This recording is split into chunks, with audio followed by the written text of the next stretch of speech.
Welcome back to the channel, my friends. It's an honor to walk this path with you again today. In a world filled with rituals, ceremonies, and sacred spaces, many of us have engaged in the practice of offering. We light incense, range flowers, place fruit upon the altar, and bow with folded hands. But have you ever asked yourself, what is the true meaning of offering? Is the incense the real gift?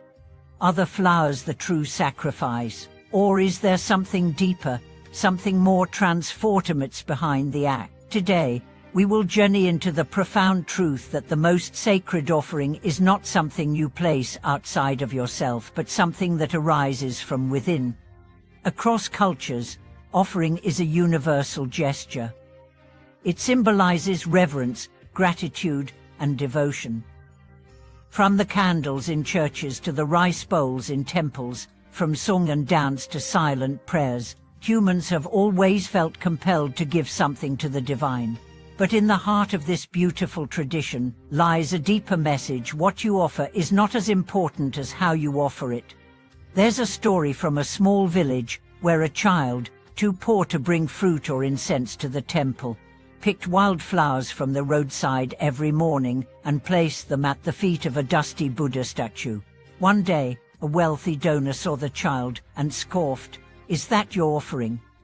The child bowed and said, "It's all I have, but it's given with love." That night, the abbot dreamed of the Buddha smiling, surrounded not by gold and lotus, but by wildflowers. The next morning, he declared, "A true offering comes not from the hand, but from the heart." What does this mean for us? It means that while external rituals are valuable, they are only powerful when paired with internal sincerity. 1,000 sticks of incense cannot replace a moment of genuine mindfulness. A mountain of fruit cannot substitute for a single act of compassion. The altar is not just where we place objects, it is where we lay down our pride, our ego, our selfishness.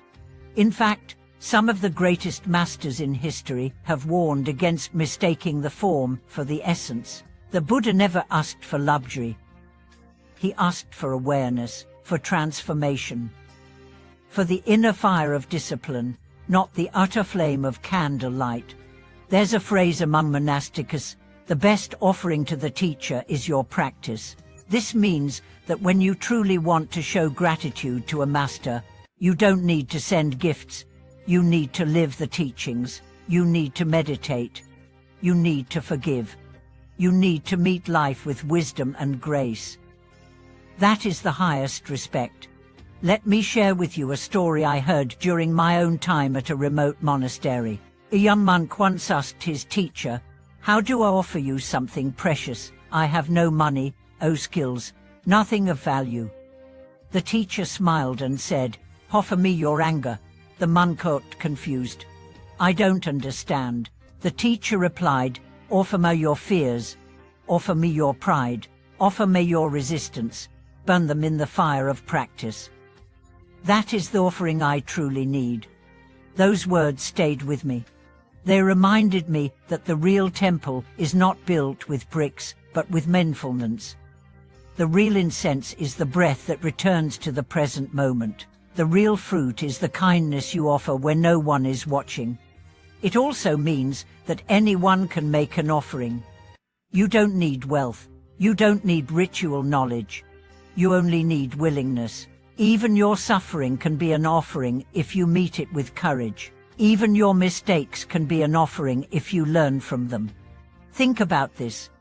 When you sit in meditation and face your thoughts without running, that is an offering. When you hold your tongue in an argument, that is an offering. When you help someone silently, without expecting credit, that is an offering.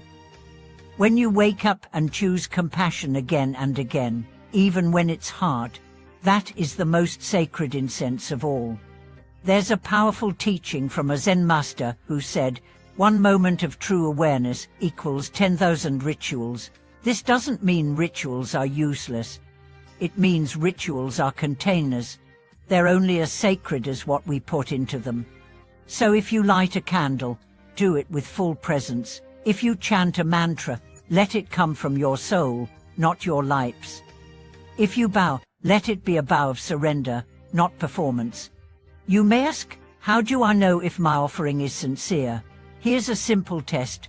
After the offering, are you more humble, more clear, more kind? If yes, then it was real. I once visited a grand temple known for its beautiful architecture and elaborate ceremonies.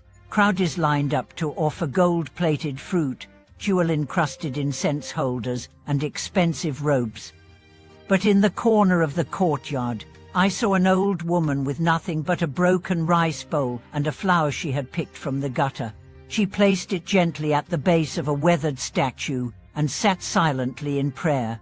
Later, one of the monks told me, she's the purest donor here. Every day she walks 10 miles to be here, and she offers not just flowers but herself. It was a lesson I've never forgotten. Because in a world obsessed with presentation, the Dharma reminds us to return to essence. The offering is not what you give, it's what you let go. If you give and expect praise, it's not offering, it's transaction. If you bow and think, I'm so pious, it's not offering, it's ego. If you meditate to look holy, it's not offering, it's performance. But if you offer in silence, expecting nothing, needing nothing, simply because your heart overflows, that is true dana. That is sacred. And so ask you today, what are you offering? Not just to the altar, but to life, to your family, to the stranger you meet on the street, to your future self. Offer your attention, offer your honesty, offer your joy, offer your brokennesses, offer your breath. These are the treasures the world needs. And in return, you receive something far greater than blessings. You receive liberation. Please share with me what has been the most meaningful offering you've made or received. Was it a word, a gesture, a change in habit? Let's fill the comment section with gifts of sincerity. Thank you for watching this video. May your every action become a prayer, your every breath an offering, and your every moment a temple of peace. If this message resonated with you, don't forget to subscribe, like, and stay connected.